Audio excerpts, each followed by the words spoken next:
Yeah. Two DJs in the mic, what's the vibe tonight? Talking issues, dropping gems, keep the game airtight. Spin it, flip it, mix it, fix it, yo, we here to ignite. Yeah.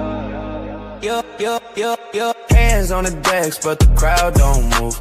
Blame the DJ, not check the groove. Playlist stale, need some brand new. Crates full of dust, man, what you tryna prove? Yeah. Clubs want cheap, DJs want respect. Promoters cutting corners, man, the scene's a wreck. Yeah. Sink or scratch, doesn't matter the tech. It's about the energy, not the brand on the deck. Two DJs in a mic, turn the dark to the light. Dropping wisdom, spinning true, get the balance just right. Two DJs in a mic, elevate, take flight. Fix the game, spark the flame, keep the future in sight. Yeah. All right, guys, we're back. Day 2.5 at Midwest DJs Live. And the reason why I say 5 is we had a party Sunday night. So there was some activity. Yeah, a lot of stuff. Hey, whatever it was a party. Yeah. And there was activity. Yeah. So we're happy to be here with someone that we have a ton of respect for. And he's such a humble guy. He's just gonna brush it off, But we're here with the great Matt Radicelli. How you doing, sir? What's happening? Thank you very much for having me. Oh, nice to see you guys again. Always. It's always an honor. So what brings you back this time? Well, what the audience can't see is that we're often at a lot of these shows together, and we're in this lobby of this hotel in Milwaukee, and we're literally like 15 feet away from each other at our thing. So the energy is fantastic to being here with you guys. So we've got the Mentor Pods booth a couple feet away, and then I get to see you guys interview just some fantastic humans. But that's why we're out here. We're out here just slinging Mentor Pod seats and having a good time and connecting with the audience, right? Yes. And, we've had some people that sit down and they love what you do. And I don't know how many people tell you that, but they love what you do, and they have spoken about how you have helped them. Well, thank you very much. Yeah. Well, the good thing that I like, because I'm a watcher, every time I see you, you're always pouring into somebody. And it's not just like, I hate to say this, take. You're not diddying them. It's no diddy. That's our term we like to use. We have a bunch of take that. Yeah. So it's not a lot of diddy. It's no diddy. Yeah. I didn't need the second half of the callback to get the reference, just to be clear. But thank you for noticing. The only thing I take is their money. All right. But whether I get that money or not, I agree with you. But you're giving something back. A lot of them are just take that. Absolutely. Yeah. So no, and it's really good, because I think the one of the things that really hurt us in this industry is a lack of education. Oh yeah. For real, there's too many people flying blind, or sometimes they don't even know what they don't know for what's happening. So it isn't until how long into it does somebody say, "Man, I'm really good at DJing, or I'm really good at this photo booth thing, but I'm not good at the business side of it. Like I don't get it. I'm having these problems." But I feel you. Yeah, and that's a lot of that. It's a lot of that going on. Yeah. And when you look at it, so much money and time has been wasted. Sometime when you get to that point. But the good thing, we have Mentor Pods. Enter Mentor Pod stage left. No, I mean, advertorial, whatever aside, the whole reason people come to these shows is to gain experience or knowledge. And let's set aside the people that just come for social for a second. But if they show up here, it's because they want to learn something new, or they want to be reminded of a thing that they learned previously, and there was just supposed to be an aha. There's a cat that's in Mentor Pods. His name's Rob. Rob, I asked him on Sunday night at the welcome reception, "Hey man, what are you doing here? What are you looking to get out of it?" I always push people, what's on your goal list. He said, "I want to be reminded of a thing that I learned previously, and I want the nudge to implement the thing that I said I was going to implement previously." I had never heard that one before, but I think it's a nice callback to, there aren't a lot of new messages. There's only reminders and good or better messengers. And mark the tape on that one. That's a good one. I like that. That's really good. How often do you literally learn something new, though, for real? Like new?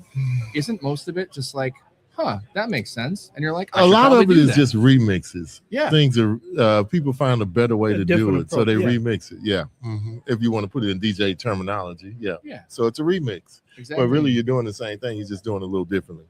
Yeah. Or you're playing a different section of the song this time. Yeah. Or somebody put another Throwback Brothers put another bass line in it for us. Or 32 beat count front. Bring it. Intro. Yep. So I got it. Yeah, that's very good. Yeah. That's So what are you doing these days, Matt? What's new for you since the last time we've seen you here? Yeah. Which was a year ago. Man, I don't often have a lot of new things to say when I answer that question, other than, we got some new fun things going on for lessons. But in the last year, I gave a presentation here about vibe coding and agentic AI. I can tell you that we have 140 lessons that we've created since 2022 for MentorPods. Those lessons, basically, when we created them, they were sort of vacuum sealed, like how to do this thing in sales, what's happening in this for marketing, how to do your hiring a little bit better. They haven't changed much because the messaging isn't different until last year. Until last year, all of a sudden, almost every lesson that we have, which a lot about, has been touched in one way or another with AI. So now, let's say we were doing a lesson. Amy taught ABC 1, 2, 3 sales plans today. We basically built a sales plan for every person in a pod, 24 companies. Well, that lesson didn't have an AI engine behind it last year, and now it does. So the newest, most exciting thing, and by the way, the shit's fun again. Because you do the same thing over and over. It's not fun anymore. Just like, I don't know, it's obviously years now, but STEM's come on the scene. Now the thing is fun again because it wasn't, AI and coding and vibe coding and doing all these things and then bringing it to the forefront for our peeps. They love it. Fun. It is fun again. It is fun again. Very fun. Can do it all day. Wow. That's what's new. That's what's new in the world of MentorPods. Besides that, we did a fun retreat. I don't know if you heard, but we did a retreat in Colombia. So we took a whole bunch of business owners down to Medellin and rented a badass mansion and treated them right for a week. That's good. Interesting. So we're Cool. we're sounds doing it. fun. Trying to have some good times. That's good. I'm just saying, see, no Diddy. Wow. No, that's good. Man, this guy's killing me with this little fold-up bike. It's nice, huh? Squirrel. Stop chasing the squirrel. Hey. Yeah. Yeah. Stop But I'm chasing- just saying, that was the first time I saw that. I'm talking No, it's totally it's- collapsed. No, there's plenty of them. He's had it here the other day. Did you get the keyword first time? Yeah, I know. I got. Come outside. Yes. Yeah. So I got a question for you, Matt, because you said something before we jumped on that, a person has to really get to know you before, the real Matt comes out, or before, you show him that other side of you. So as a DJ, when you DJ, or we getting Matt, the real Matt, or we getting The Mad Hatter. something else? As a DJ or as a coach or a consultant, which one? Well, you can do all. Okay. Well, I think the DJ one is interesting. I haven't answered that question in a while. I think that from the time I started Rock the House in 1999 until the time I sold it, I would tell you that it was very rare that I got to do any job or any gig where you were getting Matt Radicelli's version of DJing, because I was so client-centric. Now, I'm not saying that's what makes a bad DJ. I'm just saying, but that wasn't me. So what's been fascinating the last couple of years is when, a couple of years ago, I entered the Big Ron spinoff for the first year or whatever, and they made some fun announcements about that today. Which did you hear about that? No, I didn't. I'll tell you in a second. Okay, it's actually pretty dope. I'm pumped about it. That was the first time that I had ever actually put together a set that anybody of circumstance, friends, family, whatever, was going to hear. That was about what I wanted to play. So preparing for that battle set for a competition, which was 3 years ago, I think, that was the first time I'd ever actually put a set together for people to listen to it, that they weren't paying me to do that thing. So what I was alluding to earlier was that if somebody meets me off the street and we meet each other in a business context, I'm known for people say, well, you're very serious, it's a little bit like a robot or whatever. And then, we're out at the club, or let's say a reception afterwards, and I have a couple drinks. I loosen up like anybody else does, and I don't talk about business as much. So unless you ask me about my kids, or unless you ask me about what's happening with my family, my relationship with my wife, or whatever, I'm not going to offer it because I just usually assume nobody cares for whatever it is, right? So I'm just usually business first. That's a good way to be. Just saying. No, that's a good one. That's a good one. I can't remember what was the context, but I had this thing that's kind of different than what we're talking about with DJs. When will we get to a point to where we can just be ourselves as DJs? Because I realized that when I meet certain people in certain situations, that I was meeting the representative, not the person. Would it be? I know nothing's off limits talking to you guys. Hey, no, no, I gotta we're ask free. myself, how often are you running in the right circles where you're actually in the right circle to begin with? Because I feel like there's pockets of life for me, business, entrepreneurship, different levels or whatever. But I can tell you that in a certain room, everybody has the mask on. But in other rooms, no one has the mask on. Isn't that the key to where you want to be? Don't you? I want to be in a room with no mask. Yeah. That's a great callback to anybody that is listening or participated, and certainly MentorPods is a safe space like that. I've been for a number of years part of DJ Think Tank. During other things, like those are rooms with no masks.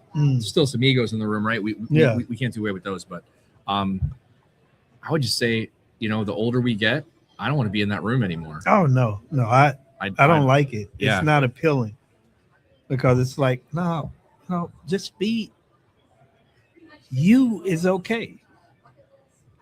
Well, you breeds more you. Free work breeds more free work, right? Fake you breeds more fake whatever it is. So the moment that you can unlock whatever it is that's supposed to be you, number one, the people that want to be around you will continue to be around you. I don't know. We all have that one friend.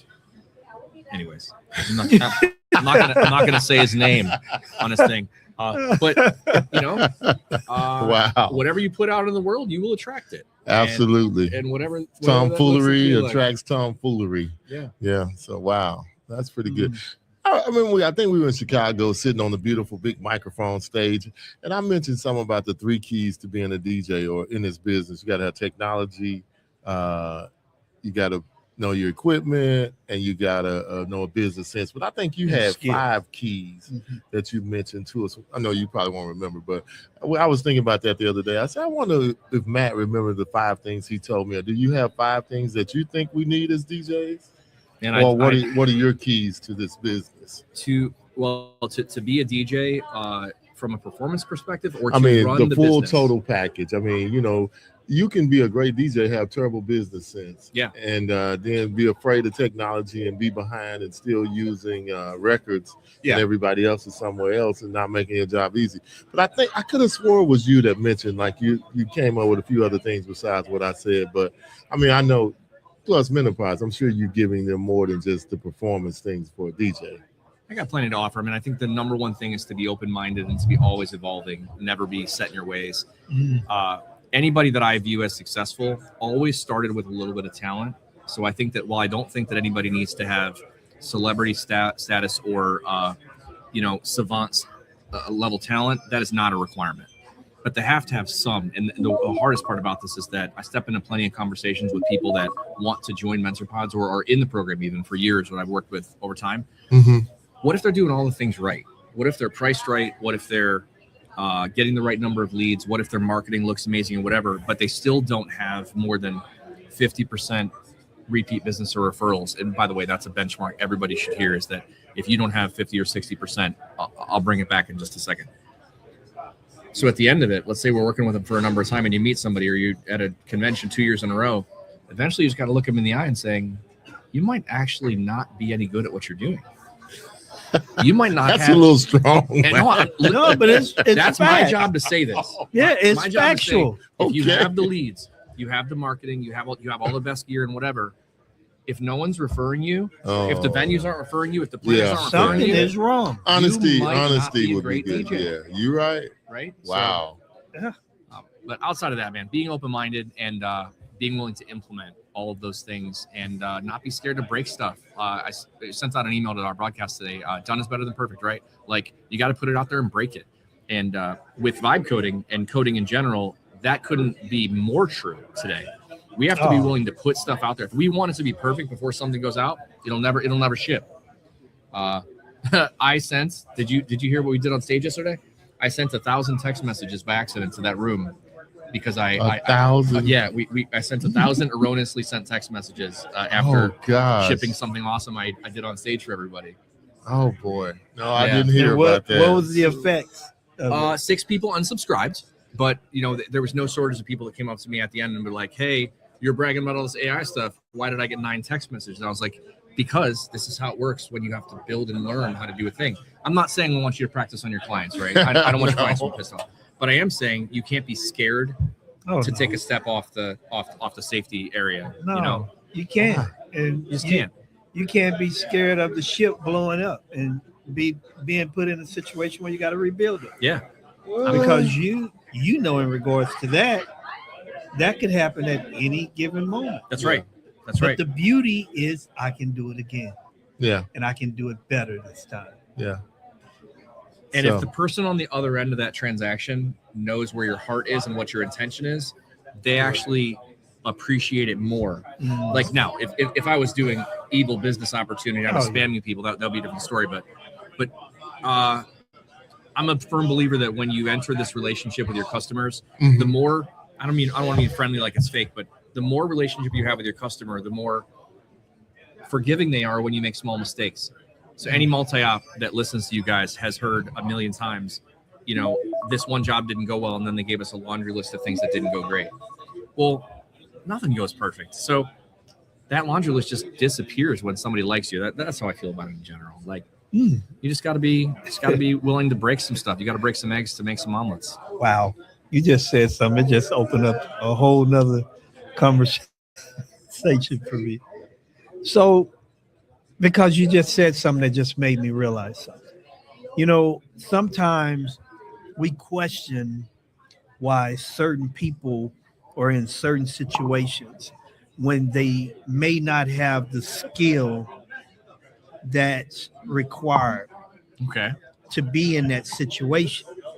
But someone or the people that they're dealing with likes them to the point to where they say, "Oh, that's okay.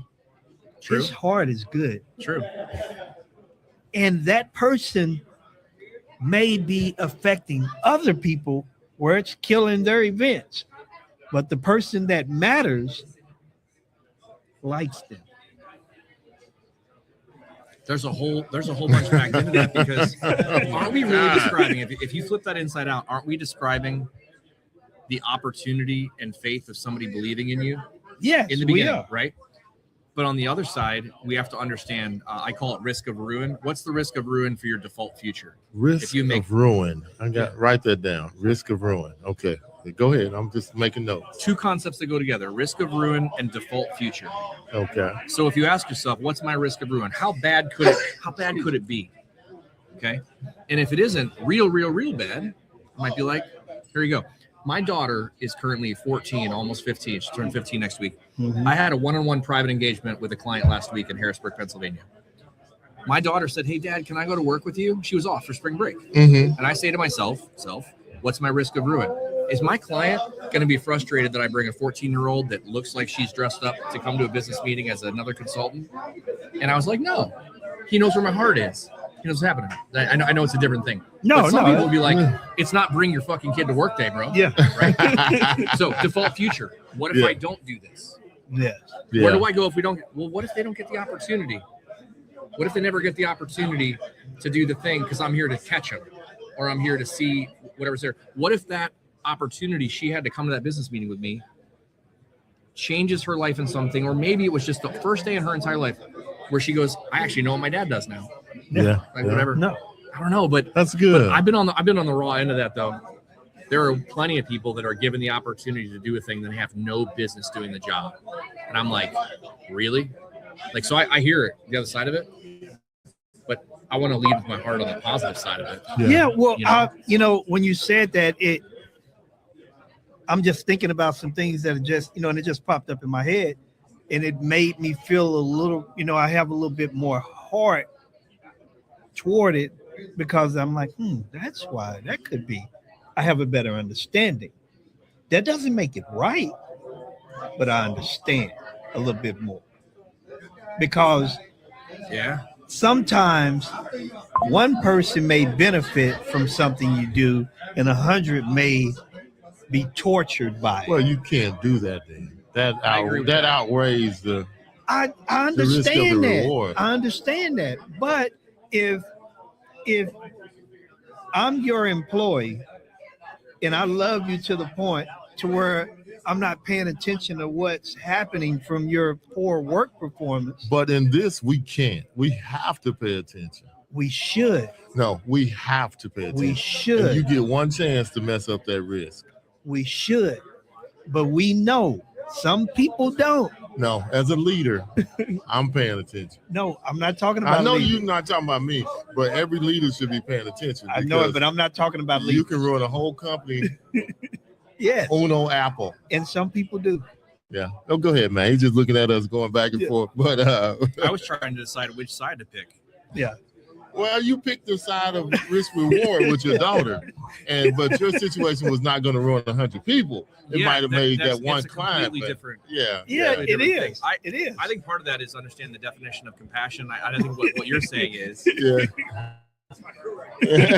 I think what you're saying is leadership, active management, whatever. I don't think even on this side of it we're supporting incompetence or a lack of I call it active management. People say they're managers all the time. They got to actively manage somebody, meaning that they care and they know what they're doing. Mm-hmm. I don't think that either of us are saying we would let somebody go out there and do a thing poorly. I don't know. We will, man. Okay. Yes, we will. When is any pro team, even a minor league team, putting somebody in just because they haven't played before? They're getting pulled. At the end of the game, when it's over, it doesn't matter. Fair. Yeah, but we're not talking about the end of the game right now. Take it from, we're talking about the whole game. Actually, we're talking about the starters right now. We're talking about the starters. Yeah, but we are. Right? We are. But I think we're all that is a good point. I think we're all guilty of that. Even when you were in Rock House, was there some people you didn't think that were as tight as they should have been? Of course. But you might have sent them on because you really wanted to give them a chance and prove that they could do what. Oh, all right. The real is the most talented, most important, most seasoned, tenured people went to the most important, highest paying jobs. And certainly, like other businesses, you send the FNG, the fucking new guy, to the job that you know they can accomplish. Okay. So we've trained them to make 4 announcements and play this exact playlist we've given them, right? Okay. But you can't untrain them from being nasty to a customer. The effing new guy. No, you can't. FNG. Yeah. FNG. Okay. Wow. Okay. Wow. That's a good one. Man, I'm gonna go back and take some notes off of this one. I love that risk reward though, man, because you're right. Risk of ruin. Risk of ruin, baby. Risk of ruin. What's my risk of ruin? Oh Lord, that's awful. It's terrible. But it's just so much you get out of this. You know, and we live in a world where people can be rewarded based off of friendship, not based off of skill. And that reward tortures the hell out of somebody else. It can. It can. It has. It does. But that person that shows loyalty or favoritism to their friends or whatever, being in the wrong room is short-lived. Yeah, it is. We all know, I think, professionals, maybe it's a venue manager, maybe it's a planner or whatever, that shows favoritism to a certain thing. I won't name a name, but there is a professional in Cleveland that would show favoritism to a certain person or group that I know exactly who I'm thinking of. And it didn't take very long with the other members. Like A players don't tolerate having to work with C players. So all of a sudden, let's say everybody started in 2010. They all came up together, maybe ILEA board, whatever. And all of a sudden now it's 2018, 2020. All these other companies have risen. Well, if that one person is showing favoritism to C players, they're not getting referrals anymore. No. My point is, I think it works itself out. Yeah. Yeah, In the I end, think it It do. can. It can. I think it do. Yeah. I think it works And, itself out. and you know, for some of us, we want it to end quickly, but it doesn't. Well, maybe the question we should ask is, how do you break the cycle and get the chance you're looking for? How do you break the cycle and get the second chance if you fucked up the first one? How do you break the cycle and prove that you are better than the person that you believe that somebody is referring? How do you get your way in there in an ethical way? You know, if that's what you're hinting towards. I don't know. Yeah. Wow. Okay. We've done a lot of dissecting here today. This is fun. It's always Yeah, fun. it is. It is. Anything else going on? You got coming up, or any travels? Are we gonna be in Italy again together this year? That was amazing. Yeah, that was we amazing. crossed cities. We were like 12 hours away from each other at the Trevi Fountain. But I think we crossed cities because We did. you went to Venice and I came to Venice after Yep. you left. So it was really, I was like, man, I'm over here too. So we were Venice and Rome. We were doing that. So you were on a what sort of like trip? church, with a church group. They were singing at some different churches over there, some of the older churches and Wow, our nice. churches over. So he hit me up on, I was like, where are you at? Maybe we can, but you know, Italy is bigger than you think it is. It's amazing. not like you just can run into somebody. It was But I think close. we missed each other by one day in Yeah. Venice. Yeah, so yeah, that was really cool. So y'all got any trips planned this summer? You and Yeah, the fam? we're gonna do Jamaica. My sister's wedding in Jamaica. We're doing the family trip for that, Okay. and a couple other things. But I gotta tell you, my brain is overwhelmed right now. I know you just asked about family. There is one thing on my mind. Okay. Earlier today, Nate Nelson stepped up on stage to award the winner. Dave Oh Gordon yeah, you gotta talk about that. won the thing. This is what I was talking about. So if you guys already heard it, if you already mentioned No, I it. haven't. No, we haven't. Last night was great. The Big Ron spinoff was good. Dave Gordon did a nice job. He's the one that won. Uh-huh. But at the end of it, they brought up the winners from the last couple years, right? So I didn't know that the first year that I won the competition was the first year they actually gave a winner. I didn't know that.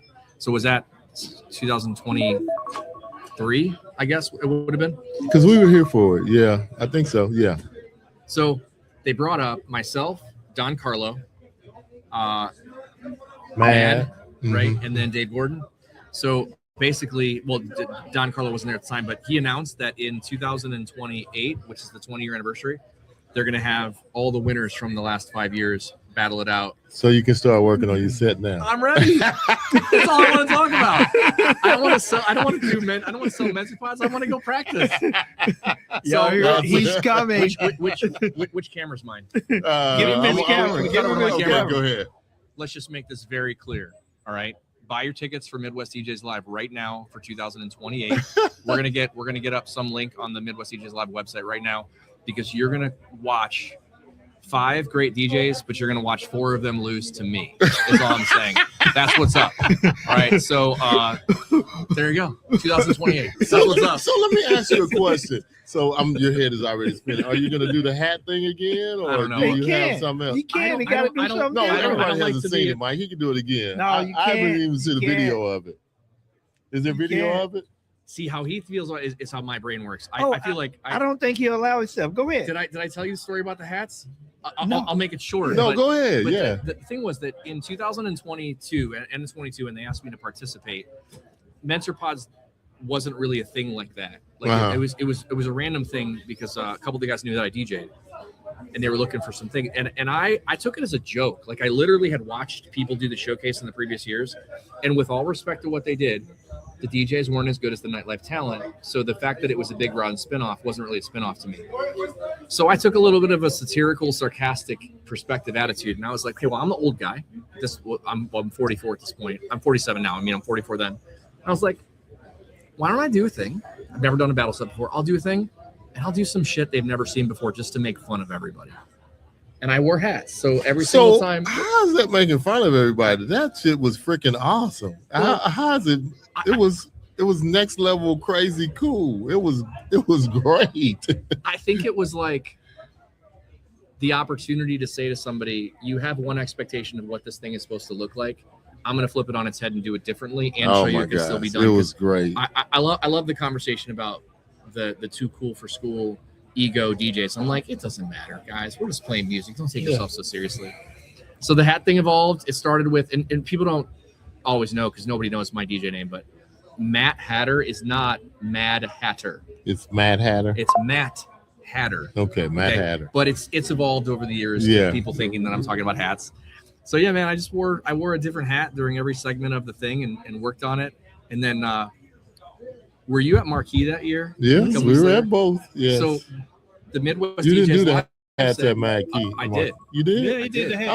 I don't think I thought he didn't do the hat. That's the year that they told you they took it from you, right? Yeah. And it said like he wasn't doing it. Oh, his set wasn't real. Or, yeah. There was all kind of those things out there. Those guys, they were very kind, but they basically said, we don't think you were doing the stuff that you were doing live, and we couldn't see your hands, right? Yeah. And everybody who won did a great job. Yeah. Matt Dotch, right? Yeah, Matt took it from me. And I had a front row. I was right there. I could see you. Yeah. So I couldn't. I'm like, I don't but know. He's already putting out the call for next year. Yeah. Jazzy could be in it next year, and he's already told Jazzy he's coming for him. Yeah. No, it's the 5. That's true. No, but we got one more winner. We got one more winner. One more person next year. Yeah. For the. Hey, Scratch should show up. Scratch Boxer could show up. He's already put the word out though. I think, with the exception of the stuff that happens with the NBA, I think it's like the Olympics. I don't think that anybody pro can enter. Wait a minute. So you're trying to say you have amateur status still? I'm not pro. I was officially retired when this competition happened. Oh, I can't wait. I'm looking forward to this now. Hey, we're going to drop this everywhere. Yeah, it's going to be awesome. We'll run it every month. We might even put some sponsorship behind this ad. I'm ready. Listen, I will wear the T-shirt. It's on now. It's on. Man, but so do you have any? Have you already your wheels started turning as to what you might do? No, man. It's too much time. You ever lean in so hard you break something? Last year when DJX happened, when Jake asked me to close the party last year at DJX, I was honored, and it was a huge thing. But that was a 30-minute set. So prepping for the sets for Midwest DJs Live and Marquee and some of the other stuff, those are only 10-minute sets. Yeah. Well, actually, Red Bull Freestyle is 15, Marquee was 20, but Midwest DJs Live is usually 10. They knocked it down to 6, like DMC now. Oh wow! Right. So this one's only 6 minutes now. The one for DJX was 30 minutes. So for me to put that amount of time and effort into building a 30-minute set, because this isn't what I do, like I had like 80 hours into that thing. Oh wow! Plus rehearsals, and taught myself how to use Ableton. You know, shout out to some guys like Cove for having some conversations with me. And there was a list. You know what? You know what you just inspired me to do? What? I'm going to tag you in the post. I have not posted the video of my set from DJX. You need to. And I'm really proud of it. Yeah, you need to. I'm really proud of it. I need to see the hat routine again, though. It's on YouTube. Okay, well, I'm gonna go find it. Search my name because I knew somebody had recorded and it. Winner. Just search those two things. Oh wow! See, that's the real man right there. Which one is it? Okay, now search my name and Winner. There you go. Good luck to the rest of you clowns. Oh, they are not clowns. They are badass DJs. Yeah, they are. But oh my gosh, can't wait to see. We will. It's going to be nice. Yeah, that is going to be nice. Good. We need a good room for this. I mean, a nice size. Well, we need a good room, and not just a good room. We need to have cameras. Yeah. Need to have overhead. Totally. Two side. Yeah. We need to have. You want to capture that because 20 years, do it right. Yeah, I'm sure they will. Yeah. Even if we have to get involved and do a little camera work. You win, you get all your camera angles. We'll get them to get you a matte cam. So I'm ready. I'm ready. Yeah. Yes, so I wonder what they were now. We heard it, but I didn't exactly hear what they were saying as far as what they were planning to do. Nice. Yeah, that's good. They started the Hall of Fame. So what Nate put out there, which I liked, is they basically said a winner may not compete again unless invited. So what he said was anybody who's already competed, they must have had a ton of people asking, I guess. That's cool. Yeah. So I guess I'm in the I'm Hall sure of Fame. Don probably wanted to get in, and probably a couple other people wanted to get in again. But no, it was really good. I enjoyed it. It's been fun watching it. So who you think is going to be your biggest? Who's going to make it hard for you? I got to tell you, I met Don Carlo a couple years ago. We had a conversation at this show, and then they joined Mentor Pods, and we became friends. And we talk personally and professionally all the time and stuff. And when I got to watch him play the second year or whatever it was, and watch what he's doing, and I think he's sort of next level. He's got some alien shit built inside of him. Yes. But I think he knows how to program very well. So I think that what you're going to see is that all the guys that whatever they do in 2028 are going to be very skilled. I think now it's going to come back to also understanding programming for what's being put together, a little bit of creativity. So I'm going to watch out for that guy. But I'll tell you, the sleeper, I got to meet Dave Gordon. Somebody referred Dave over to me for some one-on-one coaching stuff. We've been working together for a while, and he's in Mentor Pods too. So I've gotten to know the guy, and he's an alien. And I watch some of his content online, and he makes it look simple and seamless, just like all pros do, right? But he played a really good set last night, and it's really hard to play in front of a room full of DJs. Oh, yeah. If you've never done it, it's not easy. But overall, I think that right now I would say that Don Carlo and Dave would be the two that I would say. I think Mad's awesome. I've seen some interesting things come out, but they're badasses. Yeah, badasses. It's gonna be good. I expect me.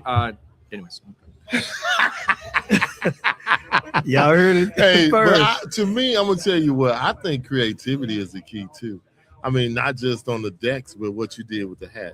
I mean, you could have not played one song and one with the hats. It was so cool. I mean, that was. What's he trying to say about my DJ skills? No. I'm just saying it was very creative. Yeah, you took it to another level average. with the creativity. No, with average. Yeah, no, I'm not. That has nothing to do with the DJ skills. This is the creativity part of it.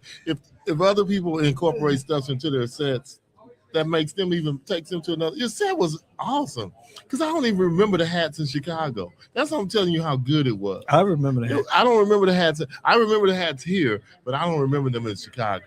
I think I couldn't see. I had a bad spot. I didn't get in the front like you did. In where? In Chicago. In Marquee? Yeah, Marquee. Okay. Yeah. I had a bad. I think I was back behind the damn glass wall almost. So with edits being as prevalent as they are for things like whatever, with all the different types of edits that are out there, what's your opinion then in a battle set like that?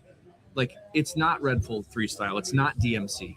This is not DMC. What's your opinion about whether if somebody has made edits to use in their thing that allow them to move faster, is that cheating? I think they need to clarify the rules, and then whatever the rule is, that's what you do. But without clarification, you can't say it's wrong or you can't say it's right if they don't make a rule.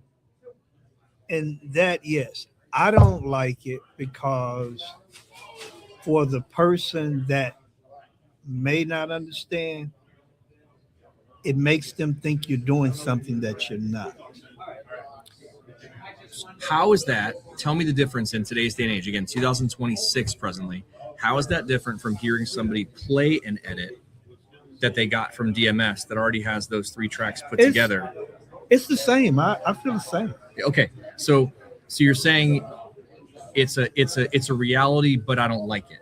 Yeah, exactly. Okay. So I want to know then if you see that perspective on it. See, I hear things, DJs like Girl Talk or producers or ones that do. Yes. Yeah. Okay.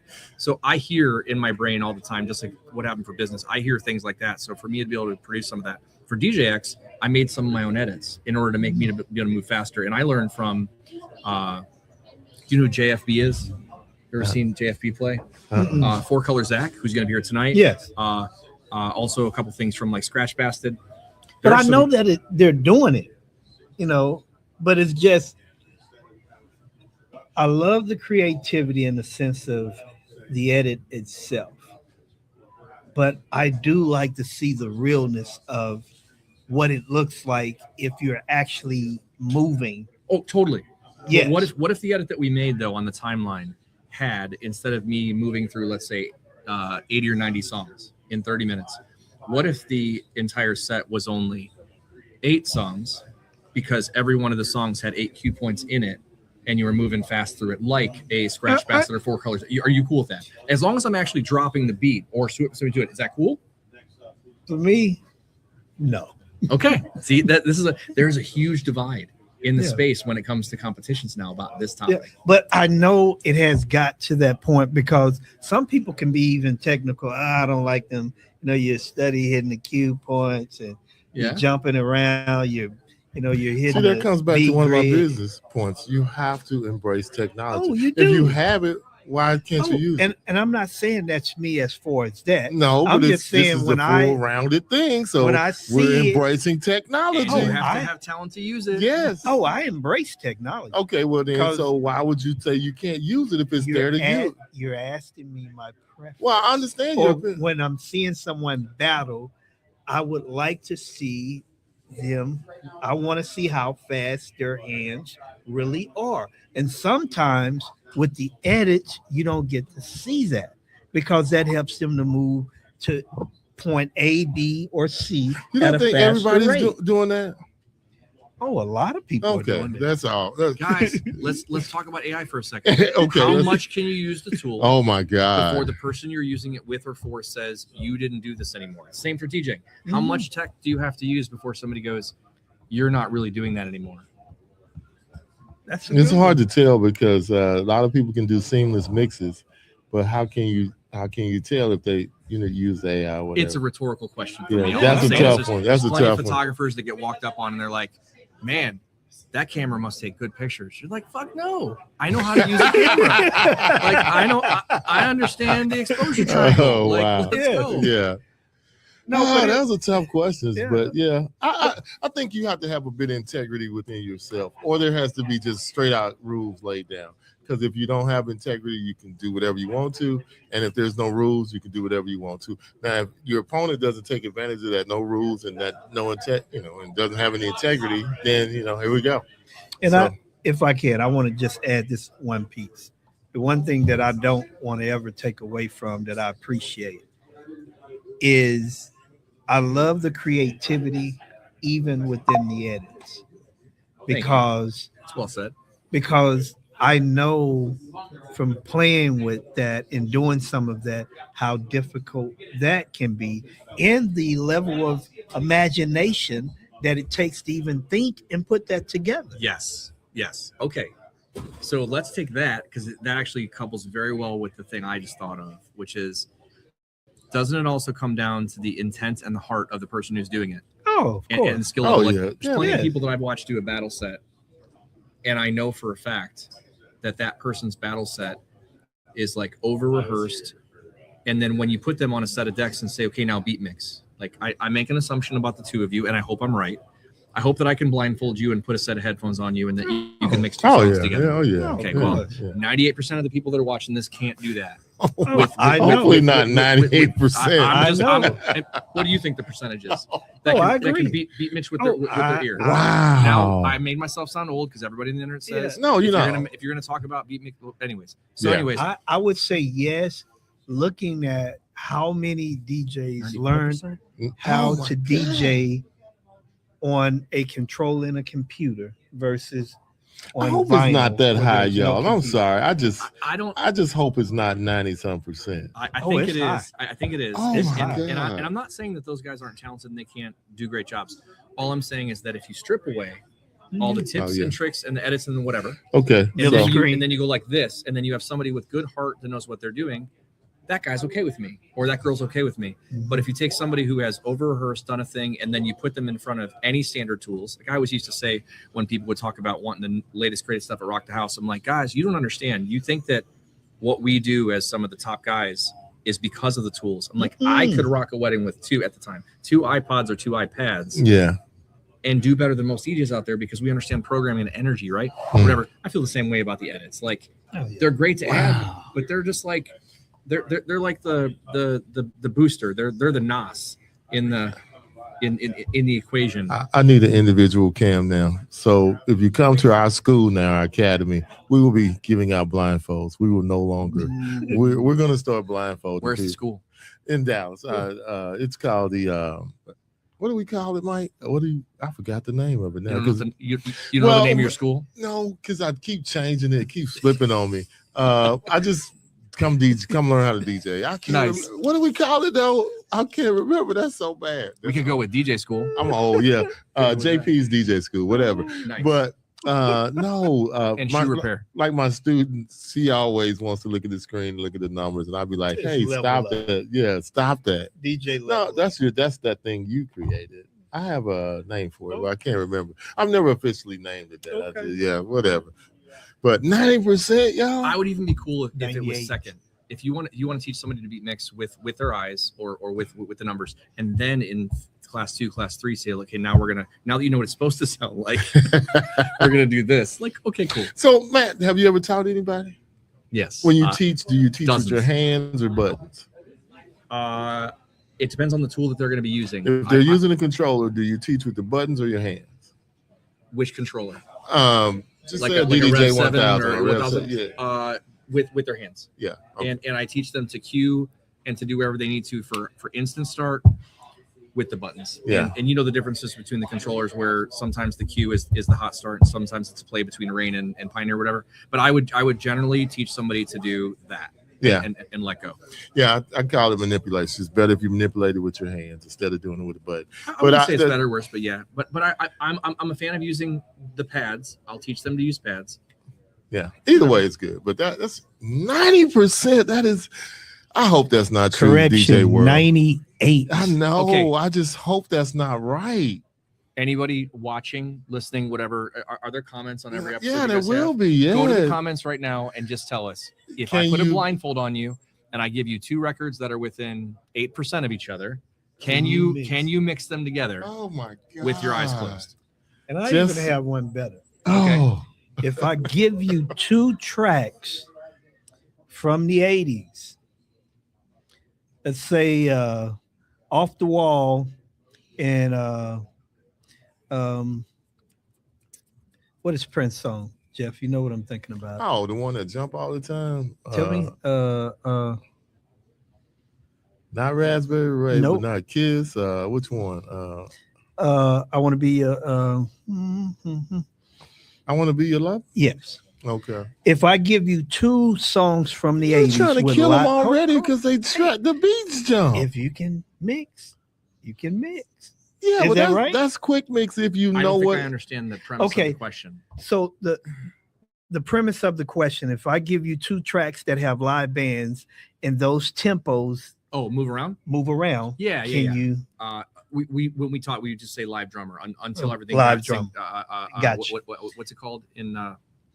Anyways. Yeah, I know what you're talking about. Anyways, Quantify. Yeah, until everything was quantized. Yeah. Yes, quantized. Yeah. Yeah. So this cat, his name was Kevin Cunningham, who used to be one of my DJs at Rock the House, and he always used to say, like, you can't mix Blondie with that. I'm like, watch me. All you got to do is use your ear because it's going to move on you, but you're going to have your You finger. got to hear it. Okay, there's another thing. Those that need to set it and then do it in trial and error versus, again, you got your eyes closed, you're just moving the fader. And some of my favorite DJs ever that were good house DJs or even some great hip hop DJs, they never touch anything other than moving the fader around.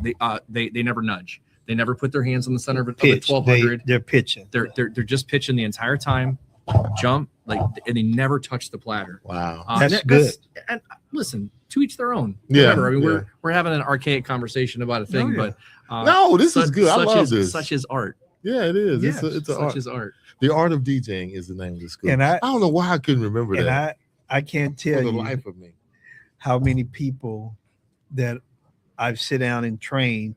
In the moment that I said I'm finna cover up the sound waves, how they start sweating and everything just goes to Yeah. hell. Where are we at? I don't think it was at this show, but we were at some sort of convention. Josh Staley had his team there, and there was a little after-hour spot where they were staying at Airbnb. Everybody brought their gear over, and somebody had their setup, and there was like a 1,000 or something. And we were all drinking a little bit, if I can say that. And they're like, well, what do you want to do? Let's have a contest. It was like somebody saying, let's have a drinking game. And I said, okay. The next DJ picks the song, and then you have to mix it in. And I said, but we're going to close the laptop, Oh, or turn it around. or go in whatever mode that is when you turn it off. And no one in the room could do it. Get the Now they were drinking, But but no one. No, I will not give you that. Hey, because I will not give you that. We've all DJed. I have drunk. I know I have. Where I wake up the next morning and stuff leaking. So don't tell me that's the reason that you can't mix. No, Okay, sir. Hold on though. If you made it this far into this episode, I need to bring this back to something. Just because a DJ that you meet on the street, like maybe one of us or somebody, can mix with a blindfold on, does not mean that I can rock a dance floor better than Oh, you. yeah, if you yeah, can. yeah, There are plenty of DJs that are better than us, but or man, me. At least. but Just saying. no, we're not saying that. It's just you need to have the basic. It's a good skill blend. set to have, Yeah, and it's almost a lost art. It's almost a dinosaur, It is. you It know, is. because it's, you know, to hear it versus seeing it is totally different. but I have to say this: with all of the technology we have, you have no reason for not learning how to do it. You can I push think your there is a goddamn reason. button and put the same songs on the same I beat think there's a without reason. moving anything, and they're synced together on the same beat. That's I mean, that's you still the, got to hear that's it, the but I'm main understanding what reason you're why saying. you know what I'm can't saying? hear it though. Go ahead, man. I feel you got something to say there. I was having a chat with somebody about AI yesterday, and they're like, well, when is it so far that you aren't using it to your advantage? And I'm like, AI to me is like the difference between when it was candle power and then electricity came on board.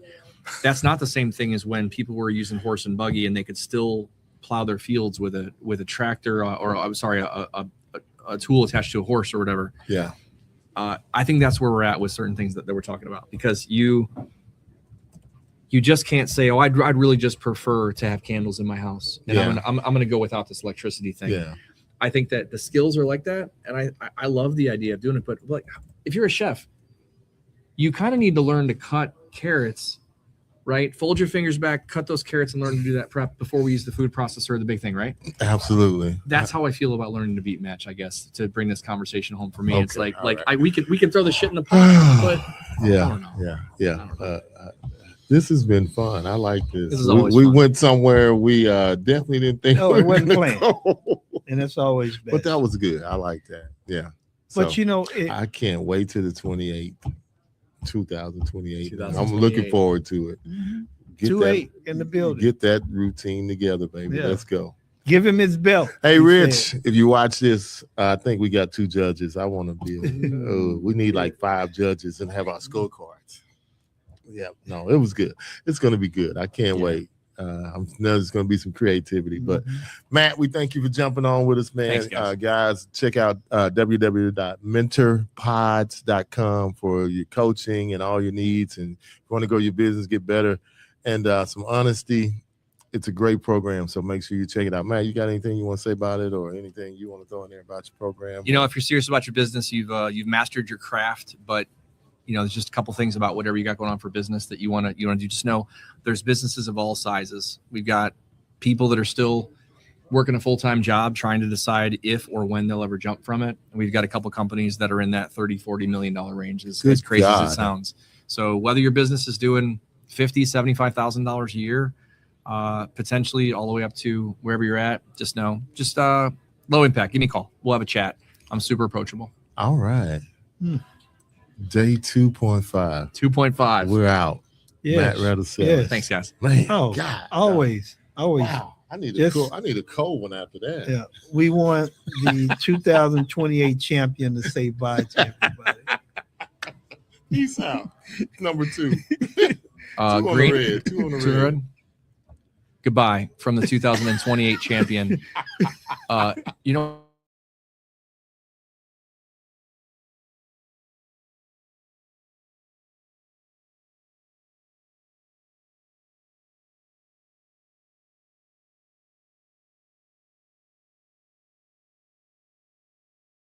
In the mic, what's the vibe tonight? Talking issues, dropping gems, keep the game airtight. Spin it, flip it, mix it, fix it, yo, we here to ignite. Yeah, hands on the decks, but the crowd don't move. Run the DJ, now check the groove. Playlist still need something brand new. Crates full of dust, man, what you tryna prove? Clubs want cheap, DJs want respect. Promoters cutting corners, man, the scenes are wrecked. Yo, Saint go scratch, doesn't matter the tech. It's about the energy, not the brand on the deck. 2 DJs and a mic, turn the dark to the light. Dropping wisdom, spinning truth, get the balance just right. 2 DJs and a mic, elevate, take flight. Fix the game, spark the flame, keep the future in sight. Yeah.